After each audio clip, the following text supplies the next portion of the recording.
The Korean War. That's what we'll talk about in today's video as we make our way through American history. North Korea invaded South Korea in 1949. We now know that it was Stalin's decision with Mao's assent to do it. And we know that Stalin poured resources into it and Mao sent lots of troops in from China. This really was the high point of Soviet expansionism.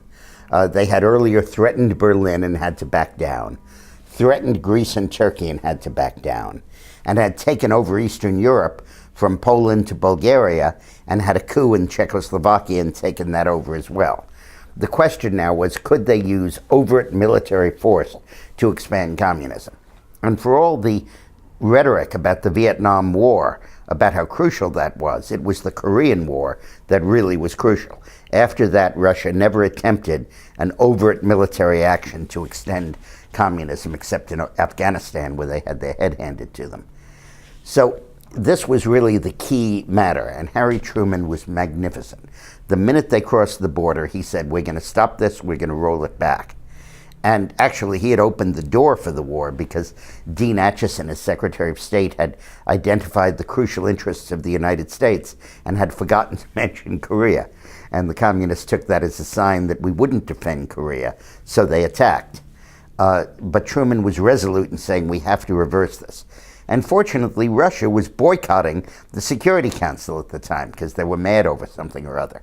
And therefore, they couldn't do their veto. And China was still the nationalist Chinese in Taiwan. So the Security Council authored UN intervention and was then a United Nations army, and it genuinely was. They had soldiers from 40 or 50 different nations fighting in Korea, including very significant detachments from some of our allies in Europe. But it was still basically an American war. Douglas MacArthur was our general, the hero of World War II. And of course, when the North Koreans attacked, it was a surprise attack. And they pushed the Americans and the UN forces all the way back to a little bitty piece of land just near Japan, a little bitty pocket. And the Americans held on to that pocket. And it looked like it would be a long, slow slog to reconquer South Korea. But MacArthur had one of the most brilliant ideas he's ever had. He did a surprise flank amphibious attack, going around the peninsula of Korea and landing at Incheon, right at the North and South Korea border, just slightly south of it. The North Koreans were caught completely flat-footed.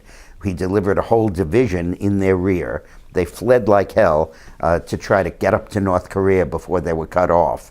And MacArthur pushed them all the way to the Chinese border. And that happened in a matter of a couple of weeks. It's been called the most brilliant invasion of all time, and probably the last amphibious invasion we'll ever have in world history. The problem is that Truman told MacArthur to stop, short of the Chinese border. But MacArthur was a right-wing Republican. The Republicans were intent on recapturing China and pushing communism out of China, and they saw this as an opportunity to do it. So they threatened the Congress, which Republicans controlled, threatened atomic war against China and against North Korea. And MacArthur, for his part, bombed the bridges over the Yalu River that separated North Korea from China. Well, when that happened, the Chinese figured that the Americans were going to invade them. So they enlisted millions of, quote, volunteers, because this wasn't an official war, to cross the border into North Korea and fight. But they did so secretly in a magnificent logistical move, and we didn't know that they were doing it. Didn't have spy satellites back then. And when the Chinese attacked our lines in northern North Korea, we were just dumbfounded, and they launched these human wave assaults of tens of thousands of soldiers willing to take outrageous casualties, but still came on coming. And the U.S. forces were pushed back over the demarcation line between North and South Korea, all the way back to the same pocket they had occupied with the initial North Korean offensive. This time there wasn't an Incheon landing. But at that point, MacArthur was fired.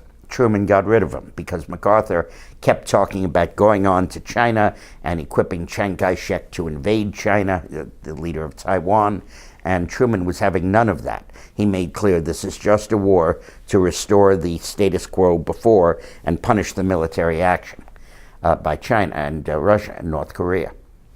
MacArthur wasn't having it. Truman fired him, which was very unusual. Truman was not very popular back then, and MacArthur was the unbelievable war hero, and it became a rallying cry for the Republican Party. For a while, it looked like MacArthur might be the next president. But Ridgway took over, and the other American general, and ploddingly moved north, north, north, until eventually they forced the Chinese army back above the demarcation peninsula.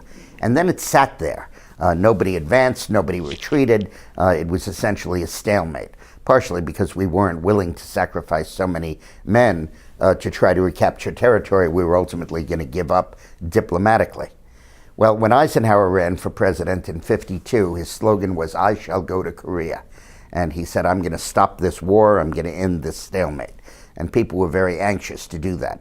We lost over 40,000 men dead in the Korean War, almost as many as the 58,000 we lost in Vietnam. Eisenhower, when he took office, went to Korea, and miraculously, the negotiations were concluded. North Korea settled back, and the war ended. Never signed a formal treaty, still haven't, but it ended. We now know that what happened is Eisenhower sent word to Nehru, the head of India, who was a neutral country, to tell Stalin and to tell Mao that if there was not a peace deal within a few weeks, he was going to use nuclear weapons. And he'd not only use them in North Korea, he might use them in Russia and in China. Now bear in mind, at this point, China didn't have the bomb. And while Russia had had it for only 2 or 3 years, it did not have a delivery capability of hitting the United States, and probably only a limited capability to hit Western Europe. So we had damn close to a nuclear monopoly. And that broke the tie, it broke everything, and the war was settled and was ended. Still hasn't been solved. North Korea has become a nuclear power. But South Korea has become one of the freest, most democratic, most enlightened, wealthy, prosperous countries around. It went through a period of dictatorship, but it's emerged from it. And it's incredible the difference between the progress in North and South Korea. Thanks for watching.